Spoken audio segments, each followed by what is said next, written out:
Irish Scoop. I'm your host, Jordan Clark. And before we get into the episode today, I want to briefly recap the season opener at Texas A&M and the home opener against Northern Illinois. First, speaking on Texas A&M, Kyle Field did not disappoint. Super rowdy atmosphere. Stadium pulse was definitely high. It was a great opportunity and experience for my teammates and I. Defense had some key stops. Offense drove down, scored the ball at the end there, and then obviously Mitch sealing it with the game-winning field goal. It was just the icing on the cake. Dope experience all in all, and a great first win. Then moving to Northern Illinois, obviously not the result we wanted, but ultimately it's a lesson, not a loss. The true measure of a man is where he stands in moments of adversity, and in this case, a true measure of a team. So my teammates and I are going to take this lesson, go to work this week, and prepare for Purdue so that we can get a different result. Ultimately, moving forward, we're super optimistic and excited about what's to come. Up next joining us is a man who needs no introduction, but I'm going to give one anyways. We haven't got to know each other too well yet, so during this interview, I'm going to get to know him while y'all get to know him as well. Lightning in a bottle, the human highlight, Jeremyiah Love.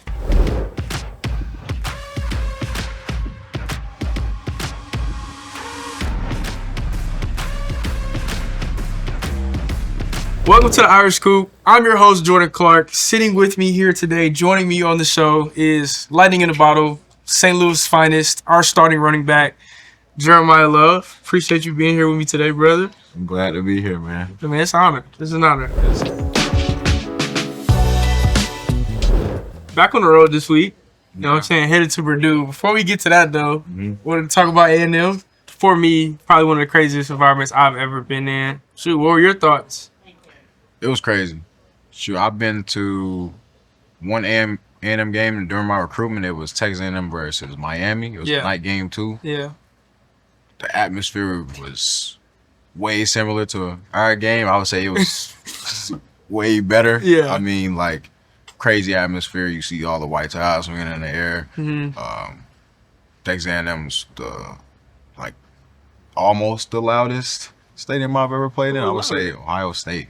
Last place Ohio State last year. That was real loud. But yeah, Texas A&M was crazy, dog. Bro, they brought back power for us. You know, like they hadn't done that in I don't know how many years, but they brought it back just for us. So I think that was probably the most rocking that it had been in a while. Yeah, bro, it was crazy, bro. It's a crazy atmosphere. Like it was like electric in there. Like it was crazy. Y'all got the brunt of it too, because like when we were on the field, the offense was out there, so they weren't trying to mess them up. So loud, bro. I couldn't hear none of the checks, nothing, bro. When they played Mo Bamba, I was like, yeah, it's turned in for real. You got the stadium pulse on the little thing. Go crazy. Oh, bro, crazy, dog. Moving forward though with Purdue, this week, tough road environment. You know, not SEC, Big Ten, but a tough road environment. It's been a game for, you know, a lot of big schools, a lot of good teams have gone in there and lost because it is a difficult place to play. Yeah. You know, what are your thoughts of the matchup? Excited to go out there. My thoughts for Purdue is not so focused on Purdue themselves, but focused on us. Yeah. Obviously, we just coming off of a loss and all that, and I think this game is, opportunity for us to, still show that we're a great team. I mean, and we are. So this is kind of like our games to prove ourselves and to come together even more. Because everybody's spirits down, but right now is the time for us to hold each other up. Yeah. And to defy all odds. Like people, I ain't gonna lie, people probably don't have confidence in us no more. I mean, which is okay, but we're still going to stay together no matter what, And this game is an opportunity for us to, show that and to prove to everybody and ourselves that we're a great team. Yeah, I think like Coach Free says, bro, it's about Notre Dame. You know what I'm saying? Like you're saying, it doesn't matter who we play against, where we're at, what stadium we're in. It's about us, and it's about our preparation if we do what we're supposed to do. Yeah. We're gonna be all right. I can't wait to go out there, though. Yeah. Can't wait to go out there. I love road games. Road games is the best. Like just going into somebody else's crib and beating them too. Nah, facts. The best feeling in the world. In those big moments, bro, like you finna get the ball. We gotta have it. What goes through your mind? Like when you're standing in the backfield, like what are you thinking?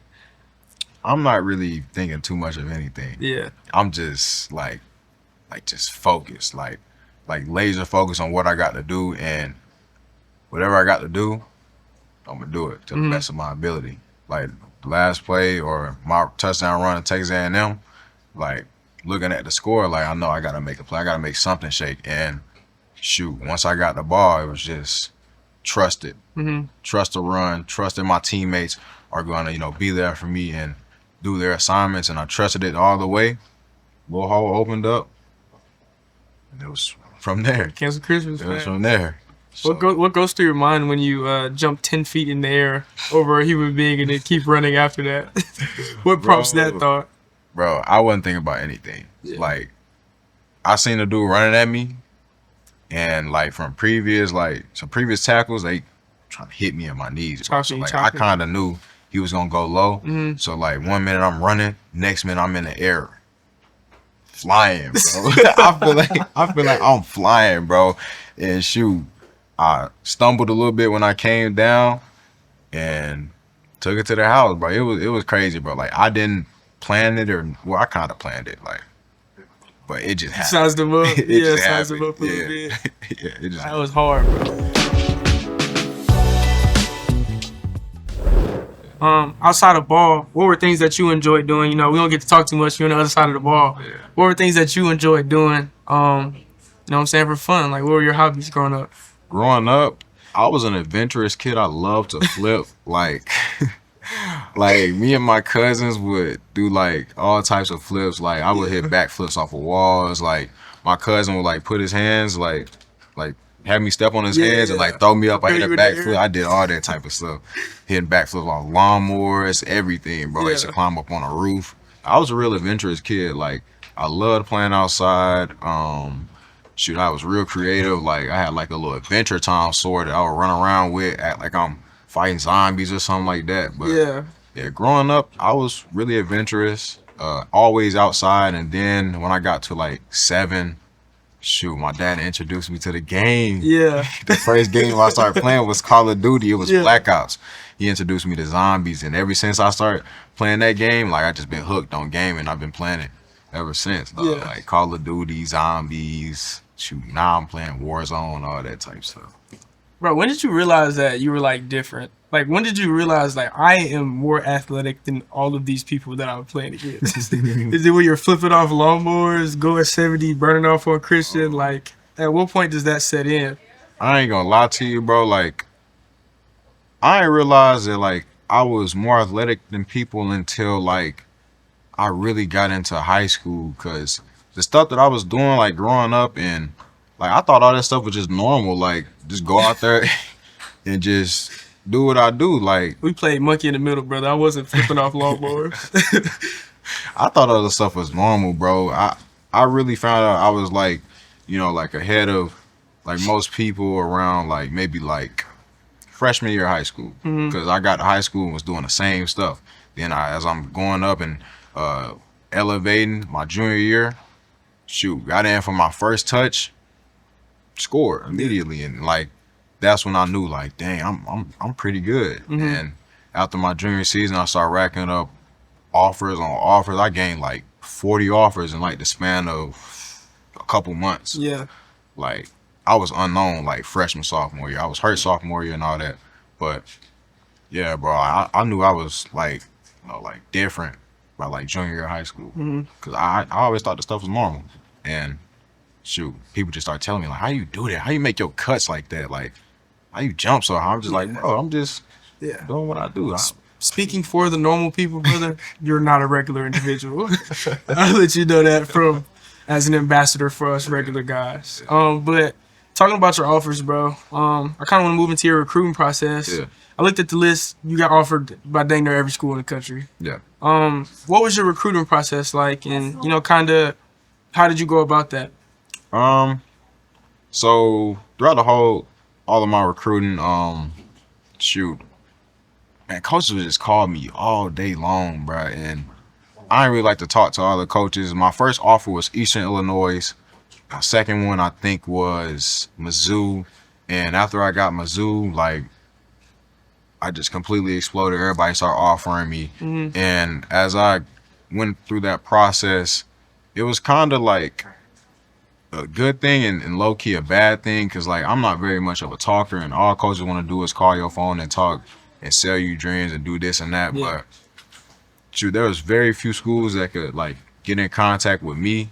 Like personally, like the only schools that really like I will answer the phone for was Notre Dame, Texas A&M, Michigan, Bama, Oregon, and Mizzou. Mm-hmm. And as I start going on visits, I chopped down that list to like 3, and the top 3 was Notre Dame, Texas A&M, and I think it was Michigan. Mm-hmm. And I committed to Notre Dame like I think it was late in my senior year, like a couple months before signing day. Like I committed really late. Mm-hmm. And I was with Notre Dame, and shoot, I just knew that was a place for me.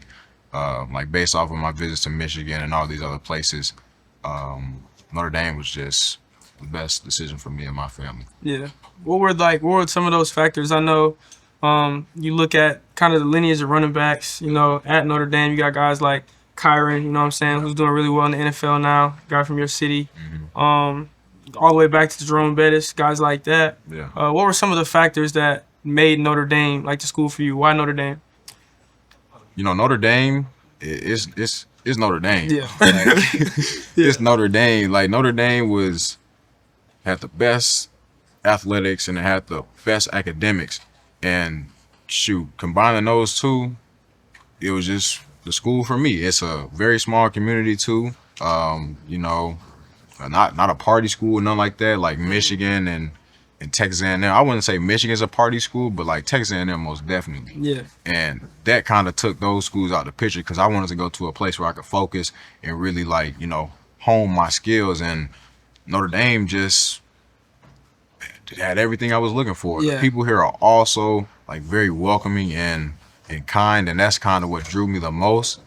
But Notre Dame is just everything I was looking for in a college, and it was the best decision for me and my family. So once I committed to Notre Dame, I was Notre Dame. Yeah. Nah, facts. I feel the same, bro. I think like for me, whenever I took my visit here, it's just different. It's just different. I think anybody that's been here knows it's different. And when I took my visit, I didn't get to go to a game or anything. Yeah. They just walked me into the stadium, played the kickoff song, and I'm looking around and I'm like, there ain't no better place to be. Yeah, you know what I'm saying?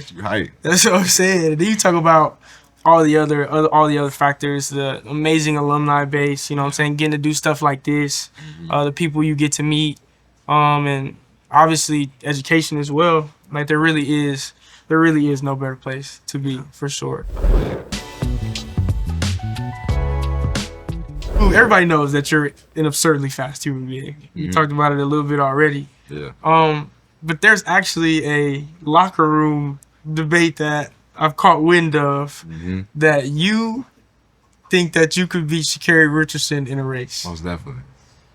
This is without true. A doubt. This is Without a true. doubt. I think her fastest time was like a 10.7 something. I run a 10.76 in high school in my sophomore year. 10.65. 10.65? 10.65. Bro, I ran a 10.76 my sophomore year in high school. I know, bro, but she's doing that like she's peaking running 10.65. Like we train like we are training completely different. Like we lifting more weights. How much you weigh? 210. That's what I'm saying. You 210.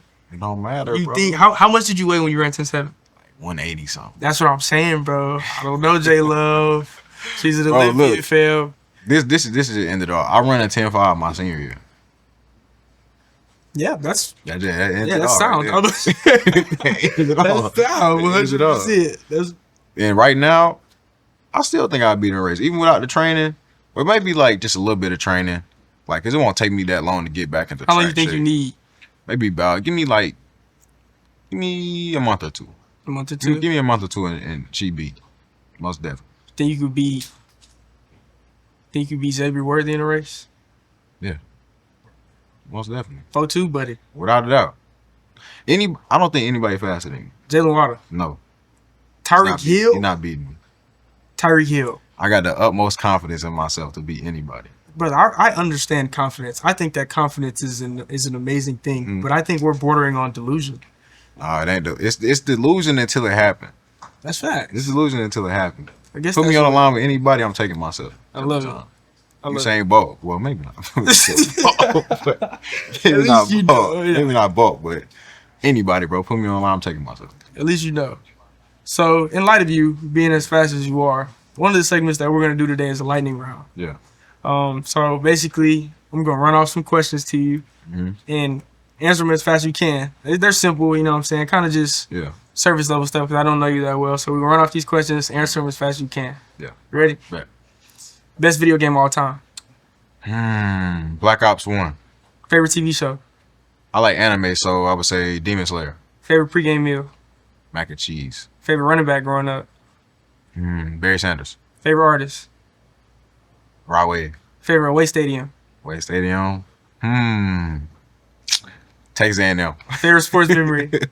My favorite sports memory was back in my senior year of high school. We went back-to-back state championships, and I scored 5 touchdowns that game. Like all our team touchdowns, I had like 200 plus yards rushing and like 100 some yards receiving. Type. Yeah. Favorite teacher. Favorite teacher. My favorite teacher back in high school was a teacher named Mr. Ott. He was my math teacher. That was my favorite teacher. Math guy? Yeah. That's interesting. Who on the team would you not let borrow your car? Least likely to let drive your wheel? Christian. He can't drive. That's what Bebo said last week. He cannot drive at all. And what's your favorite flavor of ice cream? Chocolate. We're going to get you some. All right. Perfect. Why Zanzibar chocolate, bro? Like, all the flavors they got in here, blueberry cheesecake, superhuman, Superman. Why Zanzibar chocolate? It's just the best. Chocolate's the best. Zanzibar chocolate over regular chocolate? Yes. Over It's a lot sweeter. Shoot, it's just the best. just the best? Chocolate in general is the best. So, in the spirit of debating, bro, I'm going to give you 4 Notre Dame running backs. And you got to rank them. But I'm not going to tell you the next one until you rank the one I just gave you. Kind of like the TikTok filter thing. You know what I'm talking about? Yeah. Segment called the 4 Horsemen. We're going to start with your guy. Mm-hmm. Probably the big homie, Audric Estime. 1. Yeah. You don't know any of the other names I'm going to give you. You going to put bro at 1. Put him at 1. Respect. Dro Bettis. Yeah, that's crazy. Oh wow. 2. Bree Waters. Hey, bro. 3. No. I'm gonna just say 4. I'm gonna say 4. 4. Water. Yeah. Kyrie Williams. Yeah. 3. 3. Are you happy with your list? Or if you could do it again, would you change anything? I would probably do it again. Growing up, bro, who was like wasting my ice cream? Mm-hmm. Growing up, who was running backs that you looked up to? Maybe not emulated your game after, but just guys that you love to watch, you know what I'm saying, and take something from them. I would say Barry Sanders. Barry Sanders was probably the only running back I watched growing up. You used to be on YouTube watching highlights? Yeah. Really? Yeah. That's interesting. What year were you born? 2005. Bro, Barry Sanders hadn't put on cleats for 30 years whenever you were born. My dad wanted me to be like Barry Sanders. Yeah. Yeah. He wanted me to be shifty and all that type of stuff. I feel like I'm shifty, fast. Yeah. Break like a lot of tackles. Mhm. So like growing up, I watched Barry Sanders, and I ain't gonna say I try to like make my game off of his, but that's what I grew up watching. Yeah. Barry Sanders. That was the only back I ever really watched. Type. And then getting last year, I know we just talked about him, but getting to spend time as a young guy in a room with a running back like Audric, what I'm saying, every down back. Yeah. Super reliable, a team leader, really the focal point of the offense for y'all last year. Mm-hmm. What was it like getting to learn from him, what I'm saying, kind of watch how he goes about his business, and then now have the opportunity to be the premier back for us this year? So with, being on the Drake, I came in, trying to just learn. Mm-hmm. And I learned a lot from Drake. I used to be a very high runner. I feel like I've lowered my pad level a lot more than it previously was. Seeing Drake train and seeing like all the effort he put into this game, I learned a lot from it, and it just kind of gave me a little bit of a vision of what it's going to take to get to where I want to be. Yeah. Do you want to feel comfortable enough to relax in your yard like this?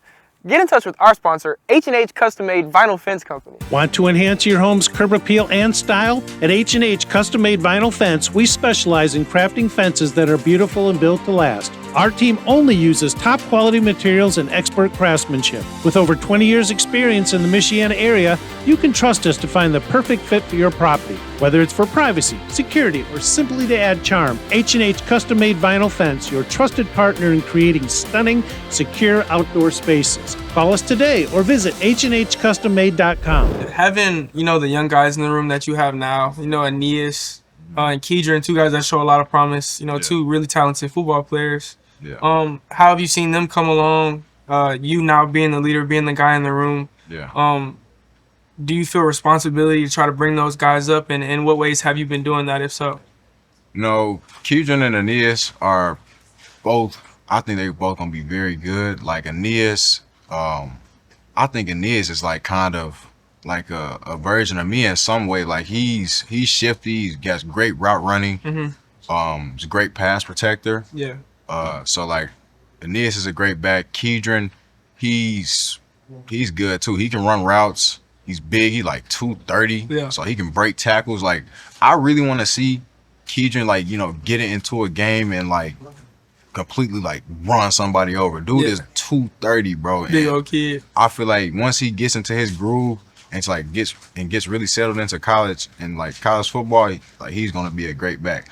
So speaking on like responsibility, I do feel like some responsibility to like show those two like the way. Like I'm starting now, and how I looked up to Drake, I think that they look up to me in that same way. So I kind of try to lead the way and to lead by example. I'm not very vocal, but whenever I get on the field, I'm a practice hard. I'm a try to be detailed, dependable, and disciplined. D3, and yeah, man, I just try to set an example for those guys because I know how much I looked up to Drake, and I bet that they look up to me the same way. Yeah. Yeah. Kind of talking about how you're a leader in the running backs room, bro. You're a leader on the team, not just in the running back room. You're a leader for all of us. Yeah. Moving forward, obviously, in light of what happened yesterday, obviously not the result that we want. Yeah. What are your personal goals and obviously team goals moving forward for us? So personal goals, man, I just want to continue to come out there every week and just show the world what I can do and just be me. Like Coach McCullough tells me before every game, just do you, dog, and just be you.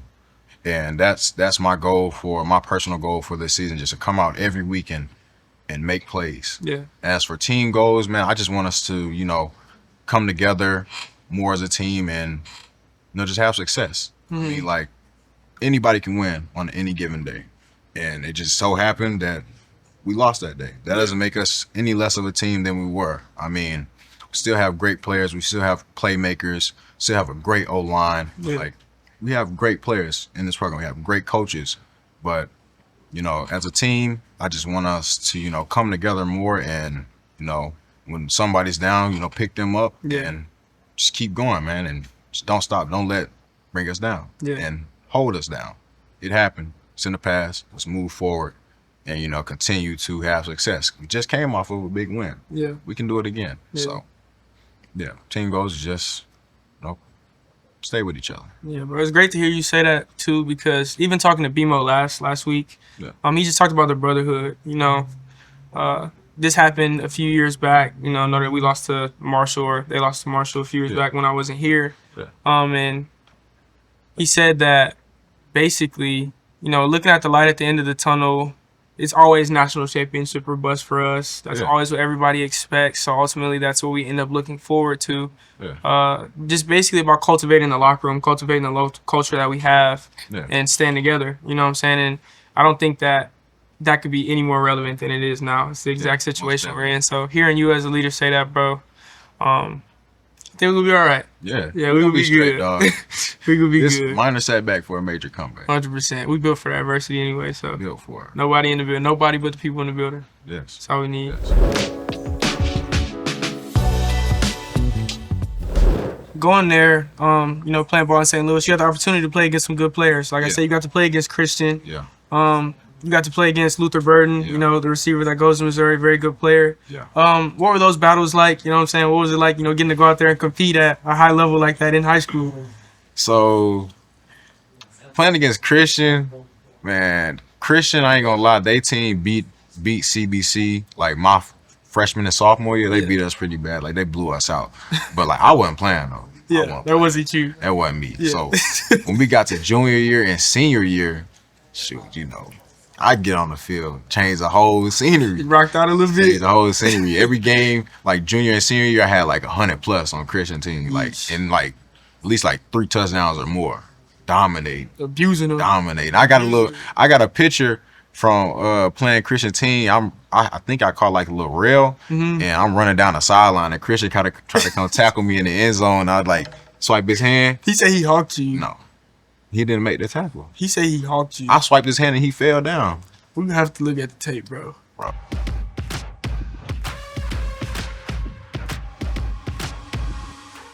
But yeah, You and Christian be telling conflicted stories. Christian be telling some bogus stuff. He be lying, bro.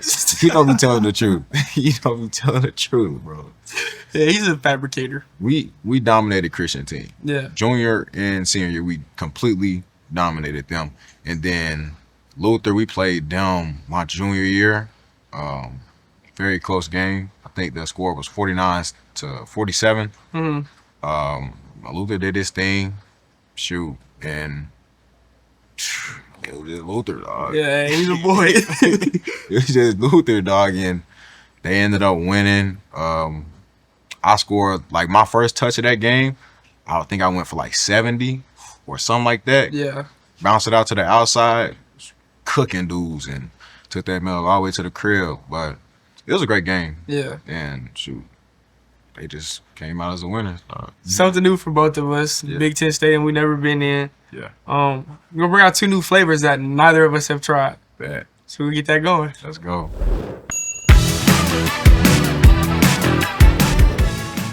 Jeremiah looks over. He's like, "Is it coming? Is it really coming?" All right. Thank you. Your dad's favorite and your favorite. Thank you. Appreciate it.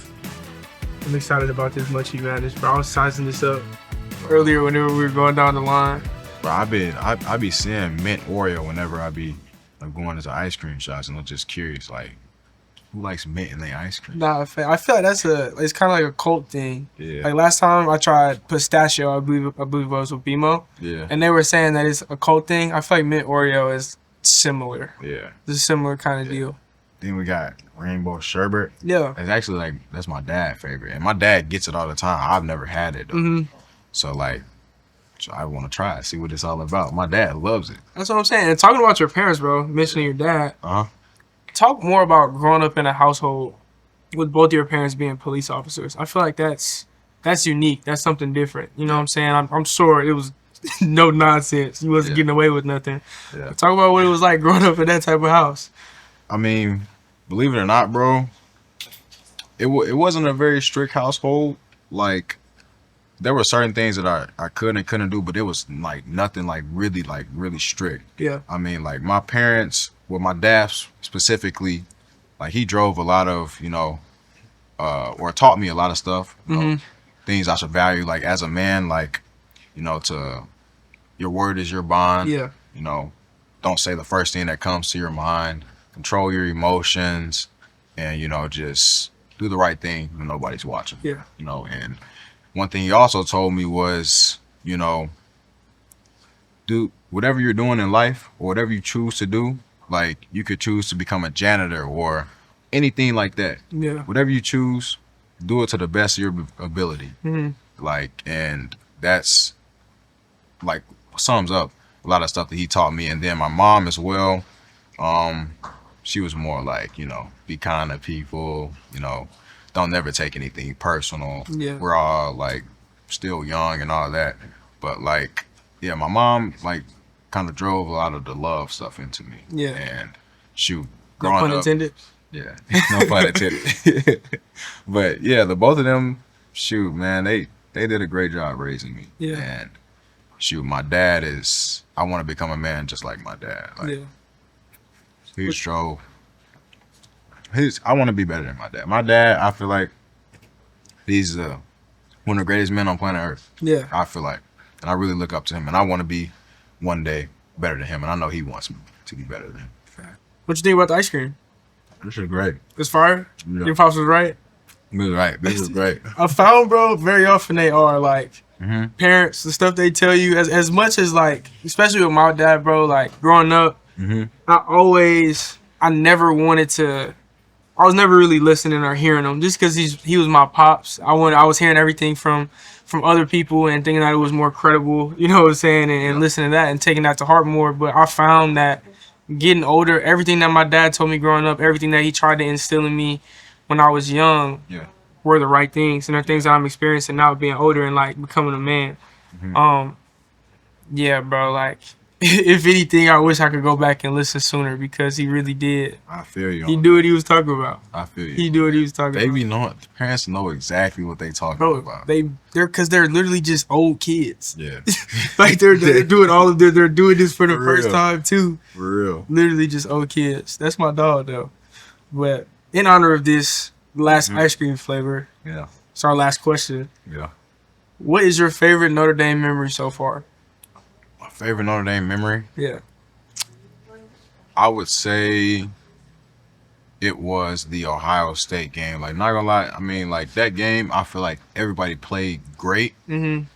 and it was just a battle of two great teams. Yeah. You know, and the atmosphere in there was crazy. It was the craziest atmosphere I've ever been in. Yeah. And you know, to see all my teammates balling out, and you know, everybody executing and doing their jobs, like it was great, man. Like it was a great experience. Like even though we lost, it was still a great game. Like I think that game proved that, you know, both teams were, you know, great teams. I mean, like, yeah, that game was most definitely my favorite Notre Dame memory. Yeah. Shoot, we'll get this thing rolling again, and hopefully we'll end the season with one of them in Notre Dame Stadium, bro. We, sure. We will for sure. For sure. For sure. Appreciate you coming on the show today, bro. It was an honor. Yes, And sir. shoot, hopefully this is the beginning of many more talks to come. Yes, sir. Sir. Sir, I'm glad to be here. This is Jordan Clark with my guest here, Jeremyiah Love. If you like what you saw, like, comment, subscribe. Shoot us some questions. Maybe it'll be on the show next time. Thanks for watching.